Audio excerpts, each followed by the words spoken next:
मित्रों, आज हम आपको आंध्र का सातवाहन वंश के बारे में बताने जा रहे हैं।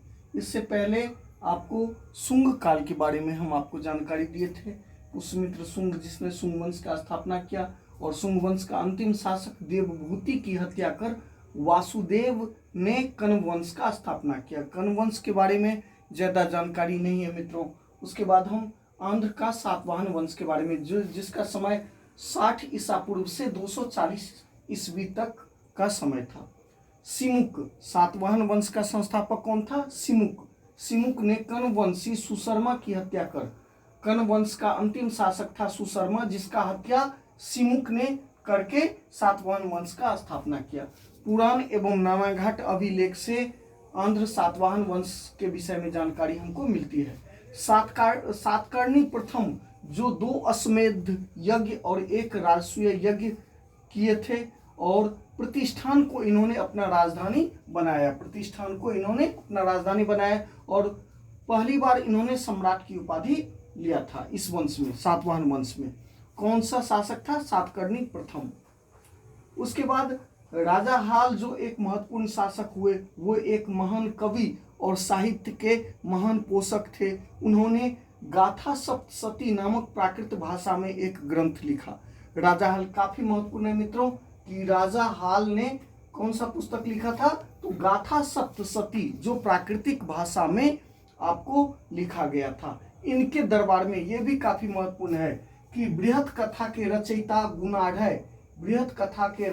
गुणाढ़ राजा हाल के ही दरबार के में आपको रहते थे।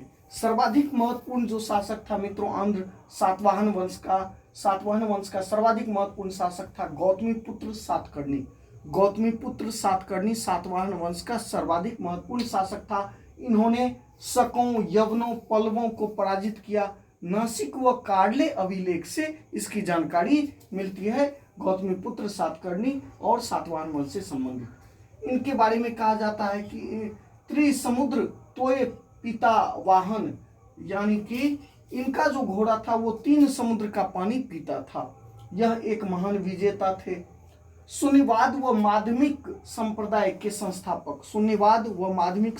संस्थापक भारत का आइंस्टीन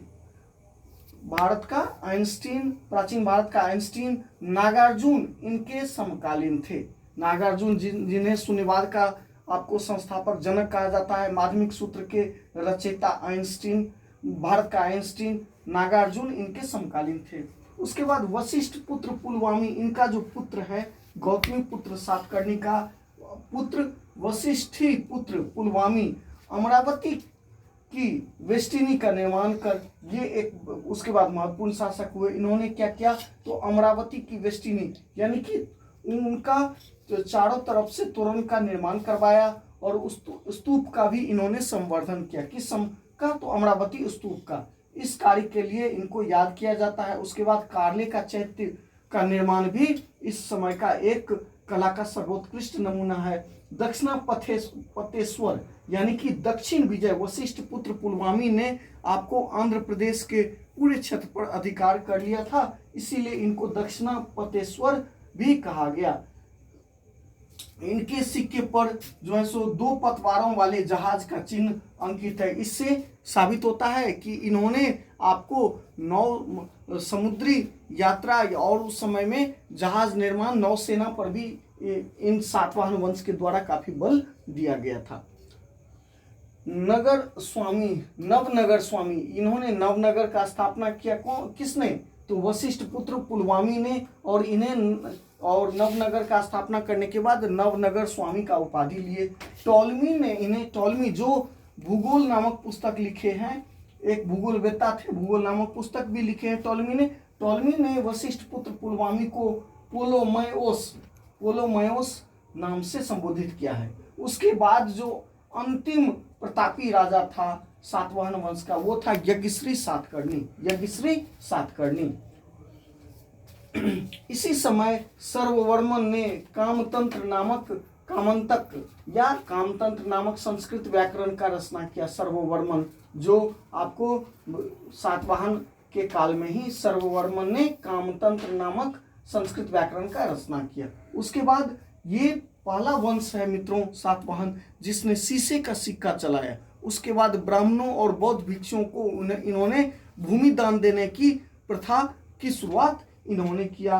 कार्ले का चैत्य जो इसके समय में बना था वो कला का सर्वोत्कृष्ट नमूना है। व्यापार निगम के प्रमुख को श्रेष्ठिक कहा जाता था। और ये जो समाज था मित्रों आंध्र सातवाहन वंश का, ये मातृसत्तात्मक समाज था, क्योंकि माता का सर्वोत्कृष्ट सर्वश्रेष्ठ स्थान था। इस आपको सातवाहन वंश में माता का सर्वश्रेष्ठ स्थान था और सभी शासक के नाम से पहले आपको उनकी माता का नाम अंकित होता था, जैसे गौतमी पुत्र सातकर्णी जो इस वंश का सबसे महानतम शासक थे। थैंक यू मित्रों, बहुत बहुत धन्यवाद।